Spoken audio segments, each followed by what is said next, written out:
de-Ivanishvilization or de-Ivanishvilization of Georgia.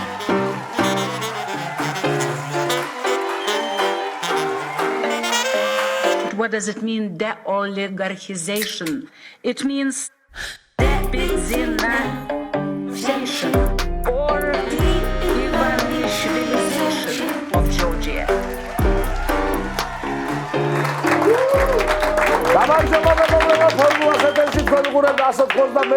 ეპიზოდს გააცემის საკვირაში ერთხელ მიშამ შულდაძესთან. გადაცემას დავიწყებთ რუბრიკით 100 ჯერ გაზომე, ერთხელ წამოაყრან ტალეო. მრავალდღიანი ლოდინის შემდეგ, როგორც იქნა, ტრამპი და ქოცები გადაიკვეთნენ. თლად პირდაპირ არა, მაგრამ ჩერეზ ჯიმ რიშით რაღაცები დაილინკა ერთმანეთთან. ცოტა ძველი ამბებით დავიწყოთ. სენატორი ჯიმ რიში საქართველოს დიდი გულშემატკივარი და მეგობარი კაცია. სიტყვა მეგობარი, როგორც ჩანს, ძალიან მოწონს თვითონ ჯიმს. ამიტომ ამ სახელის აქტის დარეგისტრირებაშიც მიიღო მონაწილეობა. გაიხარე მეგობარო, გაიხარე.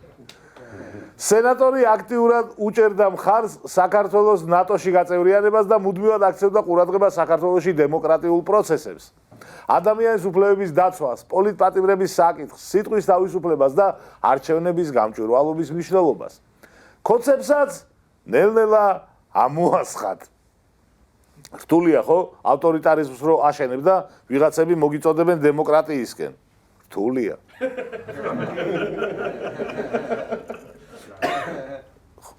აცდენა რა. წინა თვითმმართველობის არჩევნებზე ჯიმ რიშმა განაცხადა, საქართველოში ჩატარებული არჩევნები დაუჯერებლად იმედგამაცრუებელი იყო. ამ განცხადებას არჩილ თალაკვაძე გამოეხმაურა. რა დრო იყო არჩილ თალაკვაძე განცხადებას აკეთებდა. მე ასე გავიგე ეს განცხადება, რომ ბატონი რიში იმედგაცრუებულია ოპოზიციის შედეგებით. წაუიაზვა მაშინ არჩილმა. რა იცოდა მაშინ არჩილმა, რომ სიაში აღარ ჩასვამდნენ.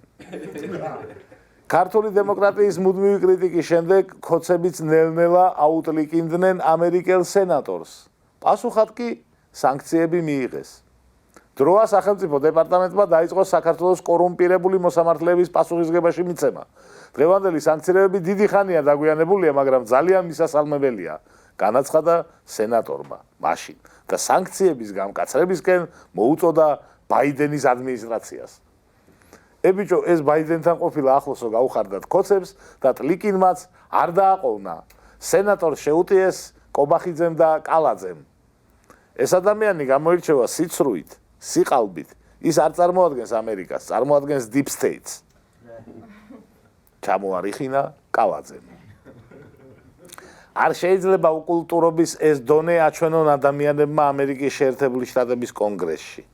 დაბნეული იყო კობახიძე. და აი, გამოჩნდა ტრამპიც და ჯიმ რიშზე შემდეგი განცხადება გააკეთა. სენატორ ჯიმ რიშს ჩემი სრული და აბსოლუტური მხარდაჭერა აქვს. ხელახლა არჩევისთვის. ის გამორჩეული კაცია და არასდროს დაგაღალატებთ. წერს დონალდ ტრამპი. ოპა, თქვენს ქოცებმა და ოპა, ვამბობ მეც.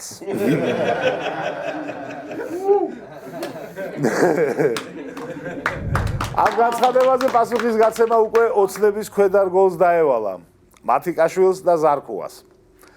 მათიკაშვილი ფიქრობს, რომ ტრამპის განცხადება მხოლოდ ამერიკის შეერთებული შტატების შიდა საქმეებს ეხება და საქართველოსთან არანაირი კავშირი არ გააჩნია. ხოლო ირაკლი ზარქუა კი ფიქრობს, რომ ტრამპი ასე კი არ ფიქრობს, უბრალოდ სენატორი წაახალისა. ჯიმ რიში თვენახევარში გახდება 82 წლის და ზარქუა ფიქრობს, რომ ასეთი რაღაცები უხარია. მოკლედ, მომავალში კარგი შოუ გველოდება. რიში გააგრძელებს საქართველოში დემოკრატიის გულშემატკივრობას და ქოცების კრიტიკას. ესენი ვეღარ შეეტლიკინებიან ძველებურად. ერთად დავიწყოთ ამათი საცოდაობით. პოლიციამ საქართველოში მიმდინარე პროევროპული აქციების გაშუქების დროს 17 ჟურნალის გამოუწერა 5000 ლარიანი ჯარიმა. გზის გადაკეტვისთვის. მონაცემებს აქვეყნებს მედიის ინფორმაციისა და სოციალური კვლევების ცენტრი. ჟურნალისტებს აინტერესებთ, გვაინტერესებს რა უნდა ვქნათ, რა უნდა ქნან როგორ გადაიღონ პროტესტი. არ მივიდნენ, არ კითხონ, რომ რა გიჭირთ, რა საპროტესტებთ, იქნებ რას ამბობენ. ჟურნალისტმა ტროტუარიდან უნდა გაზახოს აქციის მონაწილეებს, რა საპროტესტებთ, რა? და იქნებაც გამოგზახებს ალბათ რომელიმე პროტესტი, ოლიგარქია.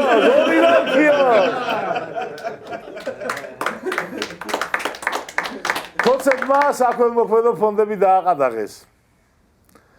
ჩვენ ხალხს იმიტომ კი არ ვაჯარიმებთო, რომ თქვენ გადაუხადოთო.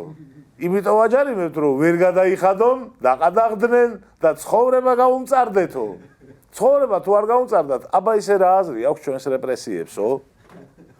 მესმის თქვენიც განა არ მესმის. უბრალოდ ჩვენ რა ვქნათ? წავიდეთ ქვეყნიდან? არა. რამე სხვა შემოთავაზება თუ გაქვთ? იცით, სადაც გვიპოვოთ. პროტესტის გადასაფარად ქოცებმა შემოაგდეს ადგილობრივი თვითმმართველობის არჩევნების თემა. ვითომ ქვეყანაში ესაა ხა თავარი ამბავი. ვითომ ყველაფერი ჩვეულ რიტმში მიდის და ესაა ახლა თავარი საფიქრალი. ერთი სული აქვთ, რომ როგორმე იქამდე მიგორდნენ, რომ დაიწყონ წინა საარჩევნო კამპანია, ჩამოიარონ რეგიონებში, ვითომ ააყვავეს იქაურობა. ხო და ქოცებამდე ჩვენ ჩამოვიარეთ რეგიონებში და გავიხსენებთ ახლა რაღაცებს. გთავაზობთ რუბრიკას, ხო, მართლა, იმ ამბავზე რა ხდებას შემქმნელებისგან, ხო, მართლა, იმ ქალაქზე რა ხდება. დავიწყოთ დედაქალაქით. ვებხვი და მოყმიდან იქით სანაპიროზე რომ უნდა გადასულიყო. მაგ ესტაკადაზე და მაგ ხიდზე რა ხდება? რო გაგეკეთებინათ, რა დაჯდებოდა?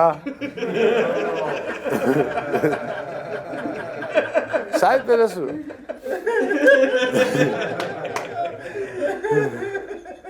ვარკეთილის მეტროს ჭერზე რა ხდება?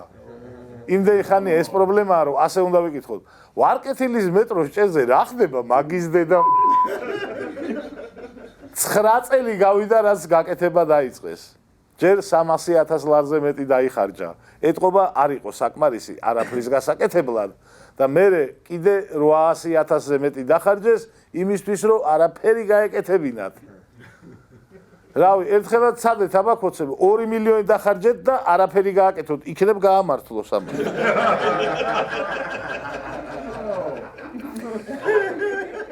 იპოდრომზე რა ხდება? ბიძინას უპრეცედენტო ქველმოქმედება რომ იყო. ისევ უპრეცედენტოა? თუ უფრო დიდებიც გააკეთა. ის ტრაქტორი ისევ დგას, შიგნით ძის ვინმე, აჭმევთ.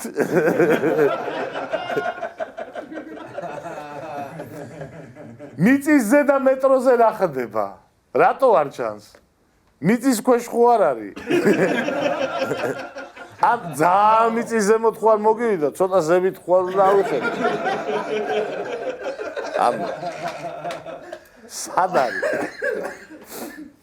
წყალტუბოზე რა ხდება? წყალტუბოს პროექტი არის ქველმოქმედების და პატრიოტიზმის უპრეცედენტო მაგალითი. გვითხრეს 2019-ში. ხო და რა ხდება მაგ ამბავზე? არის უპრეცედენტო იპოდრომი, რომელი უფრო უპრეცედენტოა. 30 წლის მერე ძლივს ეღირს ამ ქალაქს რეაბილიტაციაო, წყალტუბოზე რო ამბობდით. ისევ ეგრე ფიქრობთ, ისევ 30 წელი გონიათ, სადაც 30, იქ 35-იც. ქობულეთის მწვანე ქალაქზე რა ხდება? გამოდის მწვანე? ქალაქი? ხელი რომ მოაწერეს რიჟვაძემ და შემსრულებელმა. ეგ ქაღალდები ინახება სადმე? კაფსულა რო ჩააგდეთ, ეგ ადგილი გახსოვთ? რო რამე მიაგნებთ 7 წელი გავიდა და იმიტომ ვკითხულობ. უპრეცედენტო პროექტი რო უნდა ყოფილიყო, გამოდგა უპრეცედენტო წყალტუბო იპოდრომი, რომელი უფრო უპრეცედენტოა. 500 მილიონის ინვესტიცია ჩაიდო. მილიონის 500-ის ამ ქალაქთან გოლფის მოედანი რომ უნდა მოწყობილიყო, მაგ ამბავზე რა ხდება? ეგეც მწვანე უნდა ყოფილიყო. კარგი გამოვიდა, ერთობიან ჩაქცეულები. ბურთს როგორ მიაკ? ქარი ხომ არ უშლის ხელს? ტრედი, რავი, რაც ვიცოდი გოლფზე, ყველაფერი ვიკითხე. ზუგდიდის სტადიონზე რა ხდება? ბევრი იყო 30 მილიონი, რაც დაიხარჯა, ცოტა იყო 10 მილიონი, რაც დაემატა. დაანგრევა ძვირი დაჯდება.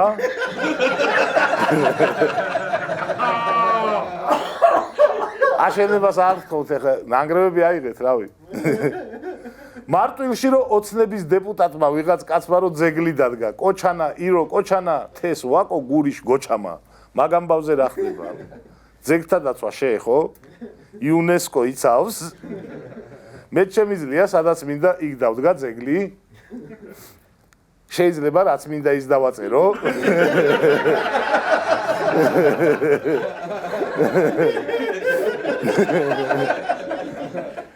სიღნაღი წნორის საბაგიროზე რა ხდება? შეკეთდა, აღდგა, რამდენ ხანში მიდის წნორიდან სიღნაღამდე? კონციალობს? მე არ ჩავთვლი ჩემ თავს ღირსეულ დეპუტატად, თუ ეს საბაგირო არ აღვადგინეო, ქოცმა დეპუტატმა ირაკლი შიოლაშვილმა რომ თქვა, მაგ ამბავზე რა ხდება? თვლი ის თავს ღირსეულად? კასპში ერთსქესიანთა ქორწინება რომ უნდა გაგეუქმებინათ, მაგ ამბავზე რა ხდება? გააუქმეთ? დაძვრებიან მაინც?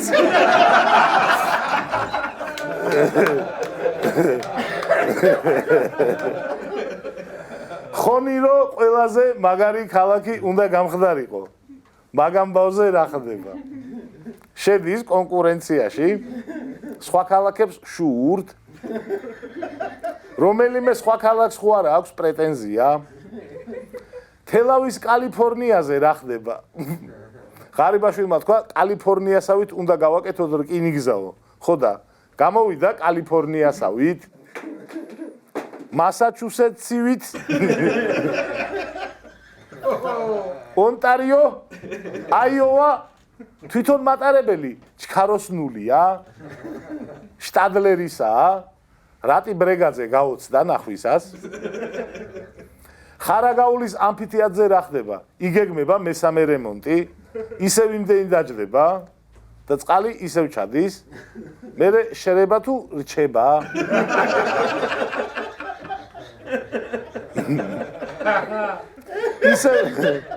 ისევ ხარაგაულელების მთავარი მოთხოვნა. დასი რას ფიქრობს? სპექტაკლებს სადატარებს. ეს იყო ახალი რუბრიკა, ხო, მართლა, იმ ქალაქზე რა ხდება. ოდესმე ისევ თუ გვექნება ადგილობრივი თვითმმართველობის არჩევნები, ნაღდი არჩევნები, ამ რუბრიკას გავაგრძელებ. გადავიდეთ გადაცემის მეორე ნაწილზე, ჩაანალიზებაზე. კოკა-კოლა მოსვათ ჯერ. 1886 წელს დღეში 9 ცალი კოკა-კოლა ისმეოდა მსოფლიოში.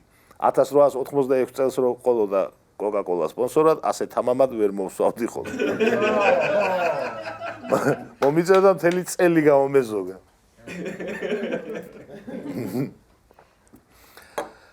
რაღაცები კარგია 2025-იც. დღევანდელი ეპიზოდის მთავარი თემა თურქეთი. ნიშნულოვანია რა ხდება ჩვენს რეგიონში. როგორ ძველები ამბობდნენ, მაჩვენე შენი რეგიონი და გეტყვი რამდენი ხანი არაფერი გეშველებო. სტამბოლის მერი ერთ-ერთი ყველაზე პოპულარული ოპოზიციონერი ექრემ იმამოღლუ დააკავეს. რატომ? უკვე გითხარით. ოპოზიციონერი პოპულარული. 2028 წელს თურქეთში საპრეზიდენტო არჩევნებია. იმამოღლუ აპირებდა საპრეზიდენტო არჩევნებში მონაწილეობას და გამარჯვების დიდი შანსიც ექნებოდა. რატომ დაიჭირეს? უკვე გითხარით 2028 წელს თურქეთში საპრეზიდენტო არჩევნებია და იმამოღლუს ძალიან კარგი შანსი აქვს.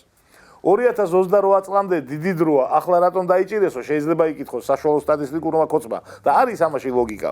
როგორც ჩანს, ერდოღანი თადარიგიანი კაცია. არ უყვარს საქმის ბოლო წუთამდე მიყვანა. დაკავებამდე ერთი დღით ადრე სტამბოლის უნივერსიტეტმა იმამოღლუს დიპლომი გაუუქმა. ამ ნაბიჯით ექრემ იმამოღლუს უფლება აღარ ეძლევა, რომ 2028 წლის საპრეზიდენტო არჩევნებში კენჭი იყაროს, რადგანაც უნივერსიტეტის დიპლომი პრეზიდენტობის მსურველისთვის სავალდებულოა. არაუშავს, საქართველოს პრეზიდენტობაზე იჩალიჩოსო, იხუმრებდა ადამიანი. მაგრამ როგორც უკვე გითხარით, დაიჭირეს კიდეც. გაუგებარი ერდოღანს რატომ დაჭირდა ასეთი რადიკალური მოქმედებები. თურქული კანონმდებლობის მიხედვით პრეზიდენტობის კანდიდატი უნდა იყოს მინიმუმ 40 წლის. იმამოღლუ 54 წლისაა. სულ თავისუფლად შეიძლებოდა იქაურ იუსტიციის სახლს გამოეტანა დადგენილება, რომ იმამოღლუ 36 წლისაა. 27. მაგრამ რატომღაც დიპლომის გაუქმება და დაჭერა ამჯობინეს. იმამოღლუმ უნივერსიტეტი 1990 წელს დაამთავრა. ის მობილობით გადავიდა ჩრდილოეთ კვიპროსის უნივერსიტეტიდან სტამბოლის უნივერსიტეტში და სწორედ ამ საფუძვლით გაუუქმეს დიპლომი. პროცედურის დარღვევით გადმოვიდაო სტამბოლის უნივერსიტეტში. განაცხადეს სტამბოლის უნივერსიტეტში 35 წლის შემდეგ და არჩევნებამდე 3 წლით ადრე.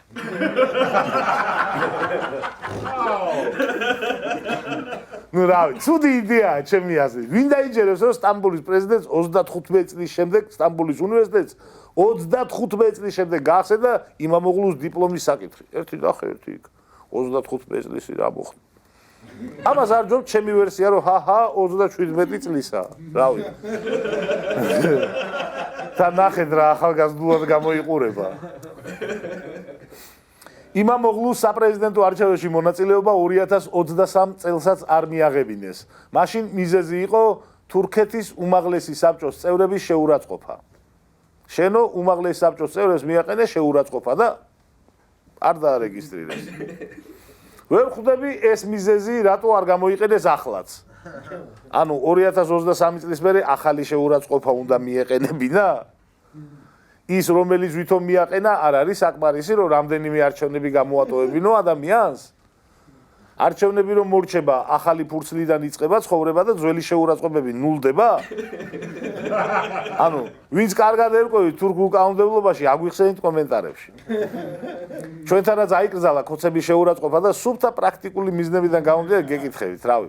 ახლა რომ ქოცებს ვაგინო და შემოდგომაზე ვადამდელი არჩევნები დაინიშნოს. ამის შემდეგ არჩევნებზე შევძლებ კანდიდატურის დაყენება? უეჭველი გადმოიღებენ ქოცები ამ პრაქტიკას და ახლავე რომ ვიცოდეთ. რატომ ეშინია ერდოღანს იმამოღლუსი ასე ძალიან? იმამოღლუ არის სტამბოლის არჩეული მერი. სტამბოლის მოსახლეობა არის 16 მილიონი. 4 საქართველოს მოსახლეობის არჩეული მერია, ანუ. ნუ თუ იქნებით ოპტიმისტები და ვიტყვით რომ 4 მილიონი ვართ საქართველოს, ჩვენში დარჩეს კაი 5 საქართველოს. რეალურად. ანუ ლეგიტიმაციის ხარისხი გასაგებია, ხო? 16 მილიონიანმა ქალაქმა აირჩია 2019 წელს. 2019 წლამდე სტამბულს ზედიზედ 25 წელი იგებდა ერდოღანის პარტია და იმამოღლუსთან წააგეს. ორჯერ, უпростоად 3ჯერ. 2019 წელს, როცა პირველად მოუგო იმამოღლუმ არჩევნები, ერდოღანის მმართველმა პარტიამ არ აღიარა წაგება არჩევნები დარღვევებით ჩავატარეთო ჩვენო და სასამართლოს მიმართეს და სასამართლომ კიო უთხრა გააგიყალბებიათო თქვენო არჩევნებიო და თავიდან დანიშნეს მართლა და იმამოღლუმ კაი არ დაგტოვებ ძამასკაშიო და მეორედაც ეთამაშა განმეორებითი არჩევნების მოუგო მესამედ უკვე 2024 წელს მოუგო დიდი უპირატესობით და მეორედ გახდა სტამბოლის მერი აი 2023 საპრეზიდენტოზე არ მიაღებინეს მონაწილეობა, როგორც უკვე გითხარით, შეურაცხყოფა მიაყენაო. ხო და თურქეთში დაიწყო დიდი გამოსვლები. თითქმის ყველა დიდ ქალაქში საპროტესტო აქციებია. პოლიციასა და დემონსტრანტებს შორის ბაყაბუყია. ჯერჯერობით ხალხი იგებს ჯაჯგურში, იმიტომ რომ თურქ რობოკოპებს ნომრები აწერიათ შესაბამისად დანაშაულს თუ შეიძენენ, მათი იდენტიფიცირება მოხდება. კი, თურქეთი ამ წუთსაც გაცილებით დემოკრატიული სახელმწიფოა, ვიდრე საქართველო. პოლიციელი წაქცეულზე სახეში წიხს თუ ჩაგარტყამს, ვინა გაიგებ? თურქეთში. იმათი ხარება ვინა არ ვიცით. ჩვენ მოდი დაუძახოთ მუჟდე. რავი, Google Translate-მა ასე გადათარგმნა ხარება თურქულად. მუჟდე.